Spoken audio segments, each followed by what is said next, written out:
మన దేశానికి 1947 ఆగస్టు 15వ తేదీన స్వాతంత్ర్యం వచ్చిన విషయం అందరికీ తెలిసిందే. స్వాతంత్ర్యానంతరం దేశాన్ని పాలించుకునేందుకు సొంత రాజ్యాంగాన్ని తయారు చేసుకున్నాం. వాస్తవానికి రాజ్యాంగం రాయటం చాలా కష్టమైన పని, చాలా కష్టమైన వ్యవహారం కూడా. ఎందుకంటే ఇక్కడ అనేక భాషలు, జాతులు, తెగలు, సంస్కృతులు ఉన్నాయి భారతదేశంలో. అయినప్పటికీ కూడా మనమంతా ఒక్కటే, అందరూ సమానమే అనే భావన కలిగేలా రాజ్యాంగం రచించారు. రాజ్యాంగ డ్రాఫ్టింగ్ కమిటీ చైర్మన్గా అప్పుడు అంబేద్కర్ ఉన్నారు. కమిటీ సభ్యులు మరో 6 ఉన్నారు. వీరంతా 2 సంవత్సరాల 11 నెలల 18 రోజుల్లో రాజ్యాంగ రచనను పూర్తి చేశారు. రాజ్యాంగ రచనలో రాష్ట్ర శాసనసభల ద్వారా ఎన్నికైన సభ్యులు 292 మంది, భారత సంస్థానాల నుంచి 93 మంది, చీఫ్ కమిషనర్ ప్రావిన్సుల నుంచి 4 ప్రతినిధులు, మొత్తం కలిసి 389 మంది ఉన్నారు. 1950 జనవరి 26న భారతదేశంలో రాజ్యాంగం అమలైంది. దీనినే మనం గణతంత్ర దినోత్సవం లేదా రిపబ్లిక్ డేగా జరుపుకుంటున్నాం. మన దేశానికి మొట్టమొదటి రాష్ట్రపతి డాక్టర్ రాజేంద్ర ప్రసాద్. 1950 జనవరి 26న 21 ఫిరంగుల సెల్యూట్ స్వీకరించడంతో పాటు భారత జాతీయ జెండాను ఎగురవేసిన సంపూర్ణ గణతంత్ర దినోత్సవంగా ప్రకటించారు. ఆ తరువాత నుంచి ప్రతి ఏటా అదే రోజును గణతంత్ర దినోత్సవంగా జరుపుకుంటున్నాం మనమంతా కూడా. రిపబ్లిక్ డే రోజు దేశ ప్రథమ పౌరుడు అంటే రాష్ట్రపతి గణతంత్ర దినోత్సవాల్లో పాల్గొంటారు. జాతీయ జెండాను గౌరవ రాష్ట్రపతి ఎగురవేస్తారు. జాతీయ రాజ్యాంగానికి క్లుప్తమైన ప్రవేశికగా రాజ్యాంగ పీఠికను రూపొందించారు.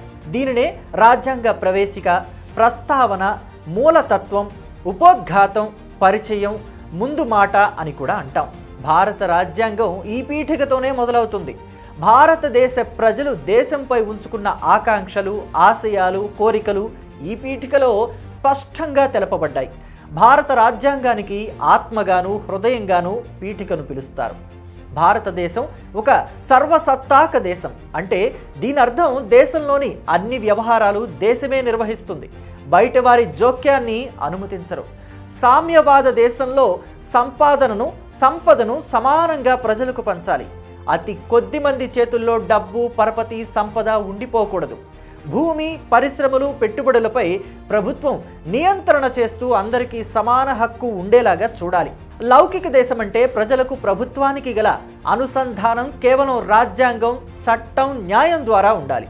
ప్రజల మతాల ఆధారంగా ఎక్కువ తక్కువలు ఉండకూడదు. అన్ని మతాలు సమానంగా గౌరవించబడతాయి.